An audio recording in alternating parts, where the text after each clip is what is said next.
عمر فاروق رضی اللہ تعالیٰ عنہ وہ واحد شخصیت اور وہ واحد ہستی ہے کہ جس نے چاروں عناصر پر حکمرانی کی. اور وہ چار عناصر کون سے ہیں؟ ہوا ہے تو اس کے اوپر بھی حضرت عمر فاروق رضی اللہ تعالیٰ عنہ کی حکمرانی.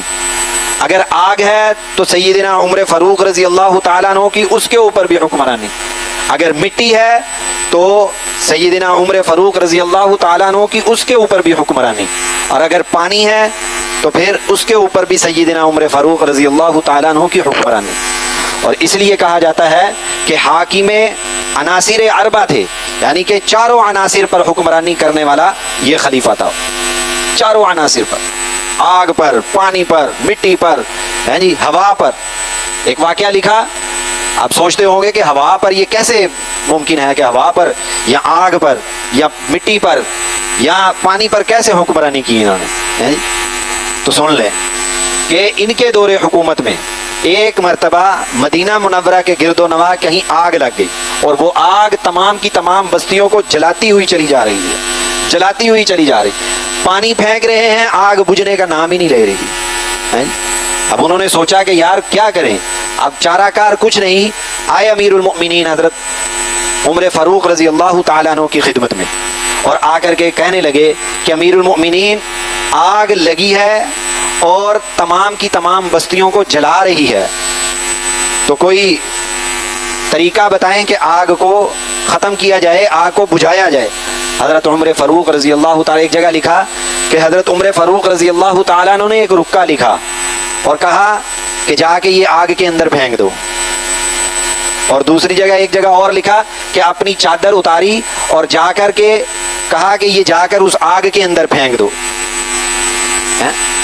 اور اس رکے کے اندر لکھا کہ یا نار اسکن باذن اللہ، اے آگ اللہ کے حکم سے تھم جا، رک جا، بند ہو جا. اور کہتے ہیں صحابہ کرام رضوان اللہ علیہم اجمعین کہ وہ چادر یا اس رکے کا اس آگ کے اندر جانا تھا کہ تمام کی تمام آگ بند ہو گئی. تمام کی تمام آگ بند ہو گئی جو دنوں سے چل رہی تھی، بجھنے کا نام نہیں لے رہی تھی. صرف ایک. اور کوئی انہوں نے لمبے چوڑے وظیفے نہیں کیے ہوئے تھے، کوئی ایک ٹانگ پر کھڑے ہو کے چلے نہیں کاٹے ہوئے تھے.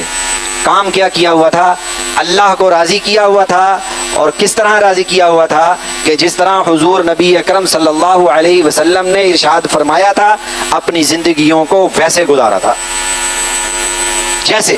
اور مشہور واقعہ ہے دریائے نیل کا کہ بھئی دریائے نیل ہر سال خشک ہو جاتا ہے، ہر سال خشک ہو جاتا ہے.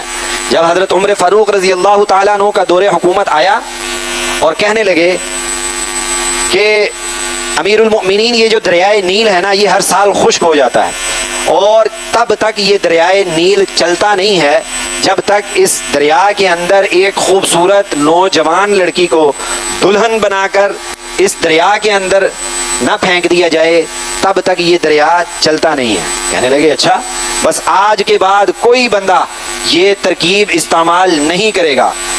اور حضور اگر نہیں کرے گا تو پیاسے مر جائیں گے، پانی نہیں ہے. فرمایا پیاسے نہیں مرتے تم، میں دیکھتا ہوں کہ یہ کیسے پانی نہیں جاری کرتا.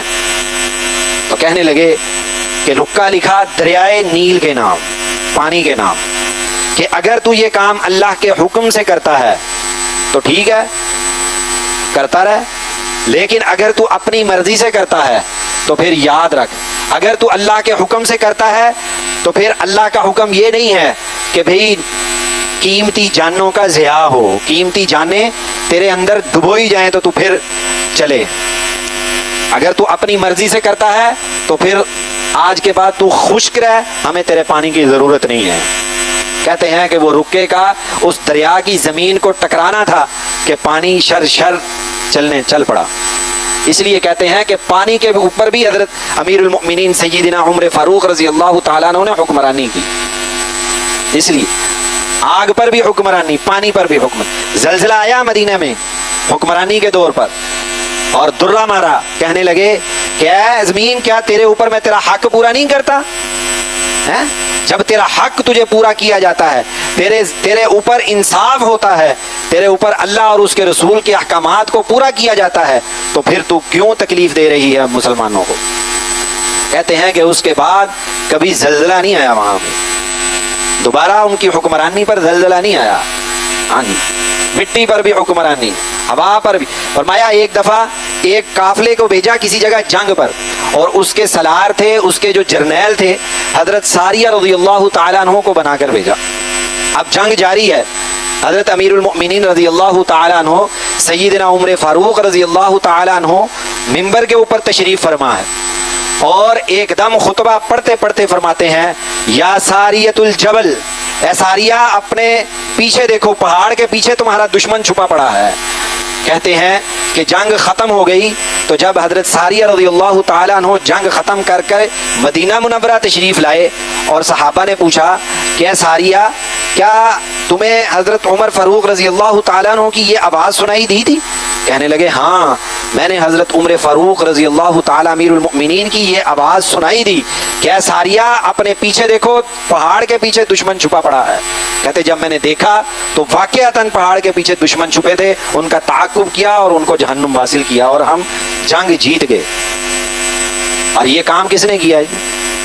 ہوا نے کیا. اس لیے کہتے ہیں کہ چاروں عناصر کے اوپر حضرت عمر فاروق رضی اللہ تعالیٰ عنہ کی حکمرانی تھی.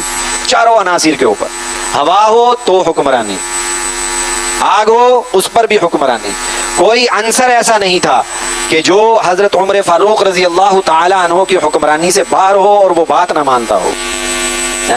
اور ایک عورت کہتی ہے کہ میں اپنے علاقے سے چلی مدینے تک آئی.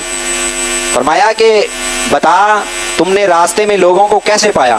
کہنے لگی میں نے ایسے پایا کہ جیسے یہ سارے کے سارے ایک باپ کی اولاد ہیں. کسی نے مجھے نظر اٹھا کر نہیں دیکھا جبکہ میرا سارا کا سارا جسم سونے سے بھرا پڑا تھا. اسلام کو ایسے ایسے اللہ رب ذوالجلال نے ہیرے عطا کیے ہیں. اور